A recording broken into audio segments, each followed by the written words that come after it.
Jadi era pada abad keempat Masehi itu orang-orang Kristen sudah menggunakan kubah, dan itu ada maknanya, simbol di mana Allah itu digambarkan seperti ayam yang mengindungi anak-anaknya, ayam yang merangkul anak-anaknya. Jadi kubah itu seperti rangkulan dari Allah dari atas, sedangkan puncaknya yang ada salib itu digambarkan seperti lilin yang menerangi. Dan itu memang pada dasarnya kubah yang digunakan gereja pada abad keempat Masehi itu dari Romawi, tradisi Bizantium. Nah, walaupun diambil arsitekturnya, itu ada maknanya, dipahami dalam makna kristologis dan juga teologis. Perkembangan berikutnya itu ada seni ikon dan sebagainya. Tapi kalau kita ketahui seni ikon itu sudah berkembang sejak awal gereja mula-mula. Pada abad kedua Masehi itu ada katakombe gereja itu, di mana tata ibadahnya, katakombe ini tempat ibadah di bawah kuburan. Karena waktu itu orang-orang Kristen sempat mendapat penindasan. Makanya dikatakan ius geladium ya, kalau saya nggak salah. Yang dikatakan keyakinan yang tidak resmi. Kenapa? Karena pada waktu itu yang menguasai bangsa Romawi, yang menjajah Yerusalem dan menjajah wilayah-wilayah bukan hanya terhadap politik, tetapi terhadap keyakinan. Karena dianggap seolah-olah mengancam kesejahteraan bangsa Romawi yang menjajah wilayah itu. Jadi pada waktu itu orang-orang Kristen itu ada di katakombe ibadahnya, di tempat kuburan-kuburan. Kalau para rasul waktu itu pada zaman para rasul itu di rumah-rumah. Berikutnya era setelah para rasul itu di kuburan-kuburan. Kenapa nggak buat gereja sendiri seperti Bet Hamikdas pada masa itu? Ya orang Kristen dalam penindasan kok. Jangankan itu ya. Akhirnya dulu saya teringat tahun 2023 ada yang mengatakan azan Kristen. Ternyata ini seorang murtadin. Zaman dulu nggak ada azan. Karena apa? Kalau menggunakan azan ya ketahuan mereka bakalan ditangkap.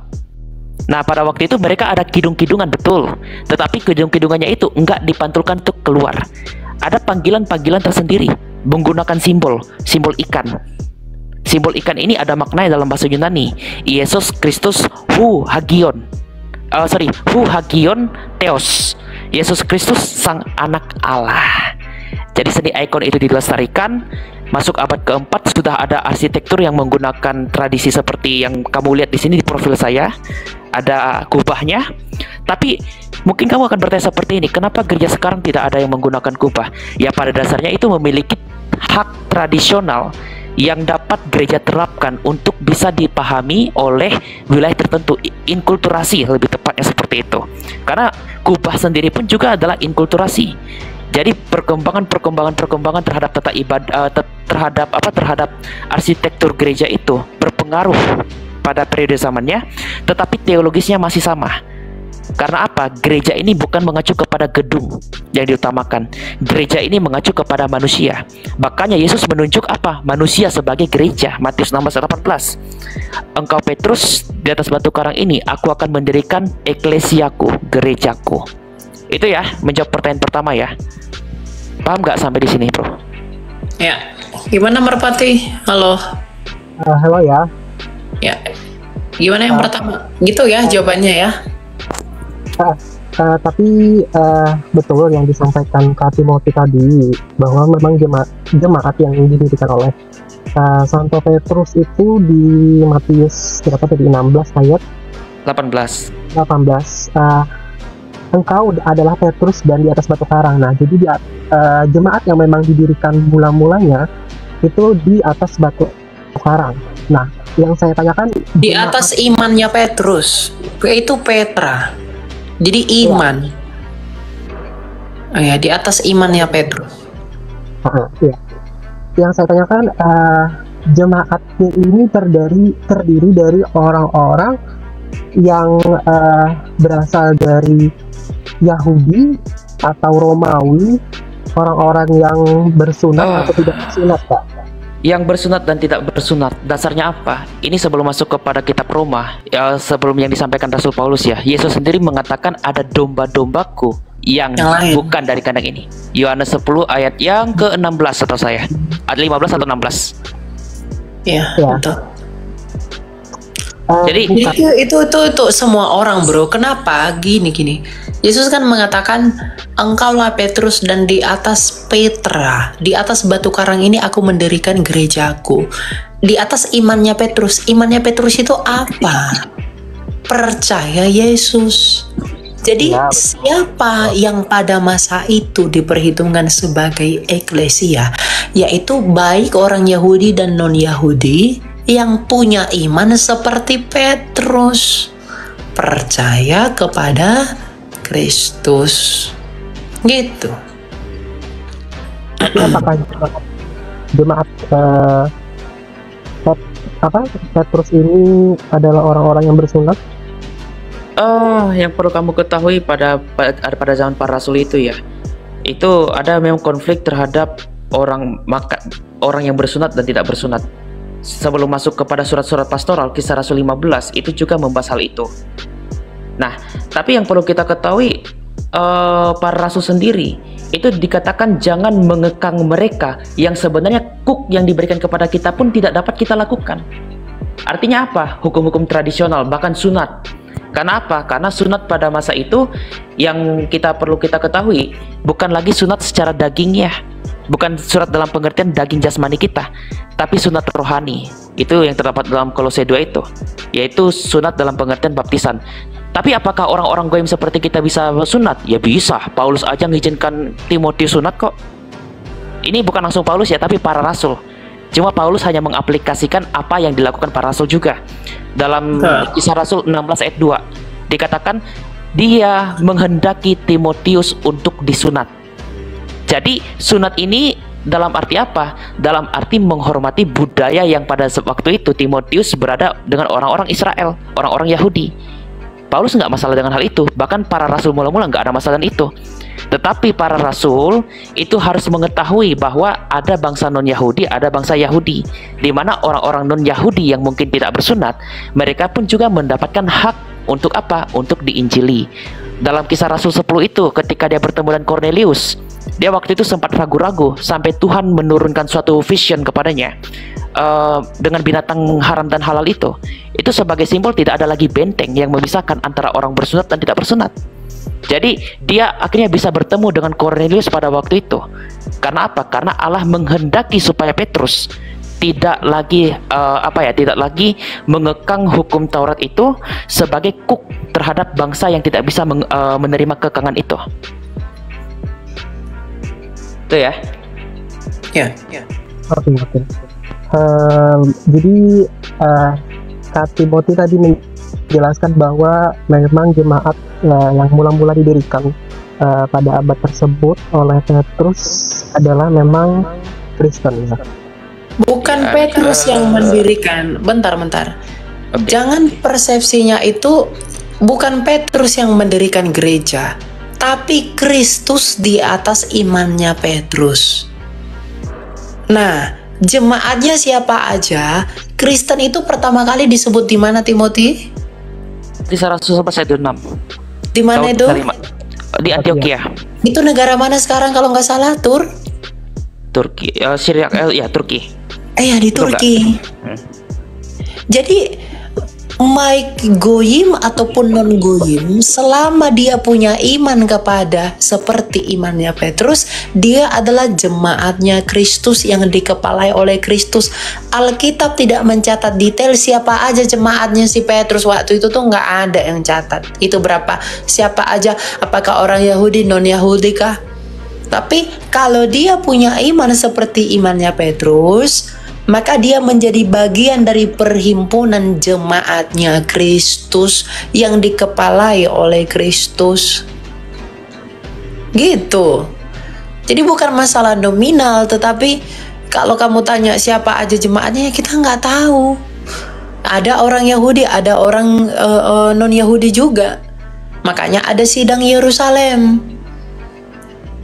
Bagaimana menanggapi orang non-Yahudi terhadap orang Yahudi dan segala macam di dalam Kristus. Kan gitu. Ya banyak lah. Antioquia sendiri nggak di Israel kok. Gitu. Ya. Gitu. Siapa namanya, Merpati. Yang kedua gimana? Oke lah, kalau memang jawabannya seperti itu. Iya. Pertanyaan selanjutnya tentang kejadian tadi saya jelaskan. Kejadian versi 1. Di situ dijelaskan tentang manusia yang pertama kali jatuh ke dalam dosa, atau dosa waris itu pertama kali kenal. Iya. Nah, jadi yang ingin saya tanyakan, apakah kitab Kejadian ini kan memang awalnya kita di kitab tanah, kitab orang Yahudi, kemudian diterjemahkan oleh beberapa gereja atau orang-orang yang pada zaman itu ke bahasa Yunani, kemudian diterjemahkan lagi ke dalam bahasa. Salah, itu kebalik itu. Tanah itu belakangan, lebih tua Septuaginta dari Tanah. Proto Hebrew itu sudah habis salinan terakhir Ezra. Dibakar di zamannya Yudas Makabe yang dicatat dalam 1 Makabe waktu penyerangan Antiochus Epiphanes tahun 168 sebelum Masehi di Bait Allah. Jadi bukan Tanah yang duluan, karena Tanah itu kanon Ibrani. Itu belakangan, Septuaginta dulu baru Tanah. Karena Tanah itu nanti dari Kodeks Leningrad dan Aleppo yang dari abad ke-9 sampai 11. Berurutan, jadi kodifikasinya itu berabad-abad, dimulai dari abad ke-7 dari orang Yahudi. Jadi bukan Tanah yang duluan, bukan Masoret yang duluan, tetapi Septuagint. Makanya narasinya Yesus lebih banyak mengutip Septuagint. Para rasul itu lebih banyak menggunakan Septuagint daripada Masorah. Karena ketika Yesus ada di dunia ini, Masorah belum ada. Jadi kembali gitu. Tapi sepengetahuan saya Kak, bukannya Septu itu dari terjemahan Tanah. Bukan dari Tanah, tapi dari Proto Hebrew. Nah, Proto Hebrew itu udah nggak ada lagi, udah terbakar. Tapi kodeks yang pertama itu kodeks apa Kak? Itu bukan itu duluan ya, baru. Enggak, Masoret itu kodeksnya itu Leningrad sama Aleppo itu abad ke-10. 1000 tahun lalu. Septuaginta 2300 tahun lalu. Kalau kodeks Sinaiticus Itu abad ke-4 setelah Kristus.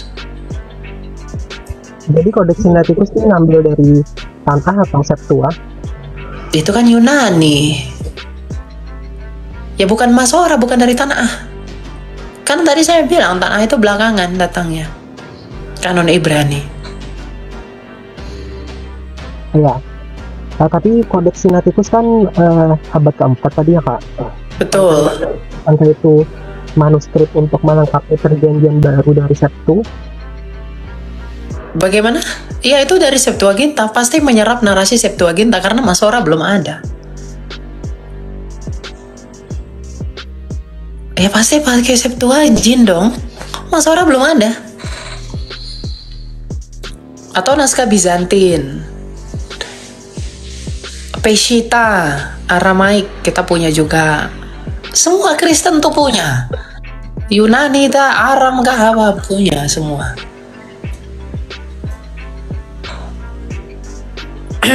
Jadi bukan Tanah itu belakangan. Cuma orang Protestan memang memakai Tanah itu mengikuti orang Yahudi kanon Ibrani. Nah sebenarnya yang ada Deuterokanonikanya yang dikanon oleh gereja. Makanya Alkitab yang saya pakai itu Alkitab yang ada Deuterokanonikanya. Nih. Berarti 73 ya Pak? Kenapa? 73 surat? Iya, yang banyak ini. Ya. Berarti dia Katolik Kak? Enggak, saya Protestan, tapi saya pakai Deuterokanonika. Enggak masalah. Saya tidak harus jadi Katolik untuk pakai Deuterokanonika kan? Karena bagi saya Katolik, Protestan, Ortodoks tuh bagi saya ya, itu sama. Bagi Anda beda ya monggo-monggo saja. Ini saya beli. Deuterokanonika, karena sejarah itu banyak sekali di Deuterokanonika, itu kaya sekali. Jadi saya tidak mau pakai yang tidak ada Deuterokanonika ya. Tapi untuk 5 kitab Musa Kak, bukan itu berasal dari Tanakh? Pentateuch itu udah ada di Septuagint. Tanakh itu apa sih? Tanakh itu kependekan dari Torah, Nevim, Ketuvim. Iya, iya. Jadi Torahnya Musa itu awalnya berbahasa Ibrani, disalin sampai dikumpulkan sama Ezra, terus terbakar, tapi sudah terjemahkan dalam Yunani.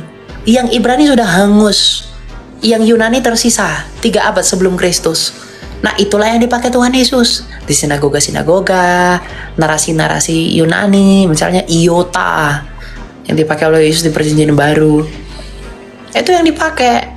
Nah, kemudian seiring berkembangnya zaman ya, lahirlah orang-orang rabi-rabi Yahudi yang nggak suka sama Kristen. Ya, lahirlah mereka tuh Rabi Akiva, kalau kamu tahu.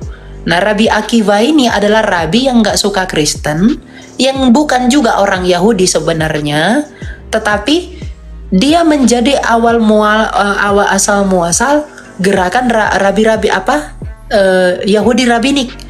Nah, kumpul-kumpullah mereka tuh. Nah, ubah-ubah Septuaginta itu dibuatlah, disalin dalam bahasa Ibrani, diubah-ubah yang ada di Septuaginta agar seakan-akan Perjanjian Lama itu sebenarnya nggak ada nubuatan Yesus. Makanya berbicara mengenai nubuatan Kristus itu lebih lengkap di Septuaginta daripada di Masora. Ada banyak ayat yang dihilangkan, dikaburkan oleh rabi-rabi Yahudi supaya Kristus itu tidak kelihatan jelas menurut Septuaginta. Makanya orang Yahudi nggak pakai Septuaginta. Kenapa? Kalau mereka pakai Septuaginta, Yesus Kristus itu akan betul-betul terpampang jelas. Makanya di naskah Masorah itu dikabur-kaburkan sama mereka. Dikumpul-kumpulkanlah itu, disalin-salinlah itu sampai pada akhirnya terkumpul dan lengkap di abad keberapa? Abad ke-10. Itulah Aleppo dan Leningrad tadi. Nah, di kanonlah itu, kanon Ibrani namanya, dibuanglah Deuterokanonika itu. Ketika itu dibuang, disebutlah Tanakh. Dikumpulkan Torah, Nevim, Ketuvim. Padahal sebenarnya yang lebih sahih, yang lebih soheh itu adalah Septuaginta. Karena usianya jauh lebih tua, hampir 1000 tahun dari Aleppo dan Leningrad. Gitu. Ya. Ya, oke. Tapi yang memang saya ketahui sih Septu itu adalah berasal dari bahasa asli kitab Ibrani yang diterjemahkan. Timothy, Ibraninya Masora tuh bukan Proto Hebrew, bro, bukan Paleo. Iya. Iya kan, bukan Paleo Hebrew. Iya, betul. Beda, itu udah Ibrani modern. Kalau yang aslinya biasanya pakai Paleo Hebrew, itu enggak. Kalau memang begitu. Karena penemuan naskah Qumran pun, Dead Sea Scroll itu lebih cocok narasinya kepada Septuaginta. Benar nggak, Timothy? Contohnya Mazmur 22 ayat 7. Itu Ka'aru. Teksnya itu Ka'aru. Jadi bentuk Rosh itu jelewer dari bawah, bukan Yod. Kalau Yod itu jadi Ka'ara. Seolah-olah mendukung tafsiran Yahudi. Nubuatan Mesias itu seperti singa gitu loh. Tangan singa, bukan tangan yang ditusuk. Ternyata Dead Sea Scroll lebih mendukung Septuaginta. Karena Septuaginta lebih soheh. Jadi gini Kak, menurut Kak Elia dan Kak Timothy, Alkitab atau Bible itu pertama kalinya pakai bahasa apa deh? Yunani. Alkitabnya tergantung apa dulu, gini ya, fasenya begini. Musa tulis Pentateuch, disusul para nabi itu dalam Ibrani, tapi Ibrani kuno, Paleo Hebrew misalnya, ya, ditulis, oke? Nah, kemudian ada juga beberapa yang menyalin dalam Aramaik. Nah, Tapi itu umumnya Ibrani kuno. Nah, kemudian 3 abad sebelum Yesus datang ke dunia, firman Allah yang hidup itu datang ke dunia ini, rabi-rabi Yahudi itu ada datanya di Sefaria. 72 rabi-rabi Yahudi, makanya disebut Septuaginta itu naskah LXX. Itu 72 rabi-rabi Yahudi. Itu menerjemahkan perjanjian lama itu ke dalam bahasa Yunani di Alexandria. Kalau sekarang itu Mesir akibat pengaruh Helenisasi. Ingat ya, Helenisasi bukan Helenistik. Kalau Helenistik itu paham keagamaan mereka. Ini Helenisasi. Jadi waktu itu tuh karena pengaruh Yunani itu luar biasa hebat, maka semua itu diyunaniin. Nah, maka perjanjian lama itu yang tadinya dalam Hebrew itu diterjemahkan menjadi bahasa Yunani. Nah, yang berbahasa Ibrani itu karena disimpan di bait Allah sudah habis, kebakar ketika Antiochus Epiphanes tahun 168 sebelum Masehi itu menjarah bait suci dan menajiskan bait suci dan mengotori bait suci dengan minyak babi. Itulah yang dikatakan di dalam Makabe itu. Nah, ketika Yesus lahir yang tersisa apa? Septuaginta. Makanya narasinya Tuhan Yesus itu menggunakan apa? Narasi Septuaginta yang berbahasa Yunani. Nah, ketika Yesus lahir, kemudian mati dan bangkit, setelah itu sebelum tahun 100, Injil Sinoptik telah rampung dalam bahasa Yunani. Baik Injil Markus, beberapa berpendapat Markus lebih tua, ada yang mengatakan Matius lebih tua, tapi Markus, Matius, Lukas, Yohanes itu sudah selesai sebelum tahun 100 dan surat-surat apostolik, ya surat-surat apostol Rasul Paulus. Nah, saling dikirim kepada jemaat yang berbahasa Yunani, Efesus, Filipi, saling menyalin. Jadi apa yang ditulis para rasul itu disalin, jadi mereka punya kelengkapan penuh. Nah, pada akhirnya dikodifikasilah, dikumpulkan, difilter itu semua tulisan itu oleh gereja yang Katolik dan Ortodoks pada masa itu. Nah, dikumpulkan jadi Alkitab. Inilah dia yang kita pegang sekarang yang ada di Deuterokanonikanya. Itu berbahasa apa? Yunani. Makanya kodeks apa? Sinaiticus dan kodeks lainnya itu pakai Yunani. Bahasa Yunani. Karena waktu itu Yunani itu bahasa lingua franca. Kalau kayak sekarang itu bahasa Inggris. Gitu. Makanya Alkitab ini sudah selesai dikanon di akhir abad ketiga oleh gereja Katolik dan Ortodoks. Gitu. Oke. Ya? Kalau dari pengetahuan dari Kak Elia tadi, Alkitab atau awal mula Alkitab itu dari Septua, bukan dari Ibrani. Itu ya Kak berarti? Iya, dari Septuaginta. Karena Septuaginta yang tertua, bro, yang ada pada masa itu. Oke. Kenapa gini Kak? Jadi kenapa penerjemahan ke bahasa Latin itu memang ada pengaruh dari Helenisme, Pak? Latin itu kan karena Roma itu diterjemahkan Santo Jerome, Hieronymus, ke Vulgata namanya. Ya karena memang waktu itu pengaruh Latin ada dari Roma. Gini Kak, kenapa harus diterjemahkan gitu Kak? Kenapa tidak memakai Ibrani katakannya kuno, pokoknya bahasa Hebrew gitu? Karena pengaruh itu tadi, pengaruh Helenisasi. Kayak misalnya gini deh. Tadinya tulisan ini bahasa Indonesia, ya aslinya itu bahasa Indonesia. Tapi agar semua orang tahu, kemudian internasional tuh mempengaruhi Indonesia, maka disalin menjadi bahasa Inggris. Nah, yang bahasa Indonesia ini kebakar, yang sisa bahasa Inggris. Nah, yang Paleo Hebrew itu sudah habis. Yang tersisa itu yang bahasa internasionalnya, bahasa apa? Yunani, itulah Septuaginta. Jadi kalau di Kan tadi saya udah katakan, kenapa dalam Yunani? Karena Yunani itu lingua franca, bahasa internasional pada masa itu. Di Alexandria, pengaruh Yunani waktu itu luar biasa. Maka diterjemahkan ke bahasa Yunani. ya mungkin karena ada pengaruh Yunani, Helenisme, jadi ya itulah Kak, ada percampuran bahasa, penerjemahan segala macam. Oke, saya ikutin aja. Bahasa bukan paham. Dalam Kristen nggak ada paham Yunani.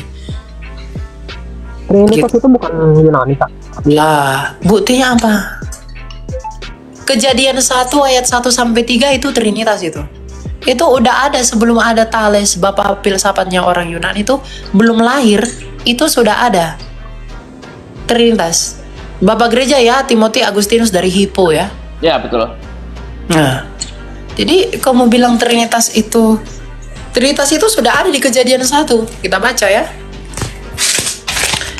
Cuma orang-orang yang nggak ngerti Trinitas, framing Trinitas sesuai seenak udelnya, jadi dia memfitnah kekristenan. Kejadian 1 ayat 1 sampai 3. Pada mulanya Allah menciptakan langit dan bumi. Ada Allah. Ayat 2. Bumi belum berbentuk dan kosong, gelap gulita meliputi samudra semesta dan roh Allah. Ada roh Allah. Ayat 3. Berfirmanlah Allah. Ada firman Allah. Jadi ada Allah, ada roh Allah, dan ada firman Allah. Itulah Trinitas. Nggak ada pam-pam Yunani di sini. Ini tulis oleh si Musa kok. Si Musa itu belum kenal Yunani waktu itu.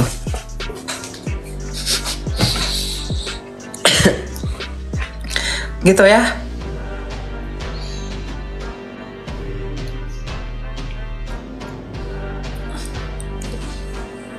Yesaya berapa sih Timothy yang paling apa? Yesaya 48 ayat 16. Nih.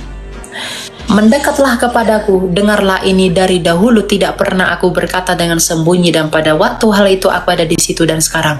Tuhan Allah Sang Bapa mengutus aku dengan rohnya. Itu firman, Memra. Jadi di Yesaya pun ada Trinitas.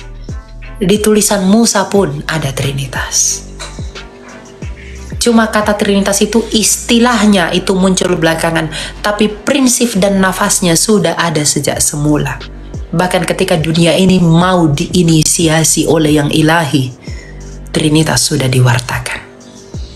Jadi nggak ada fitnah orang Trinitas itu buatan-buatan itu, enggak. Karena dia tidak ngerti Trinitas, maka dia fitnah saja begitu. Gitu, ya.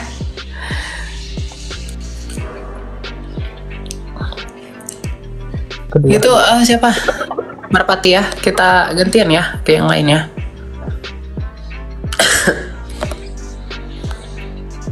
Oke. Baru satu pertanyaan aja, Bang.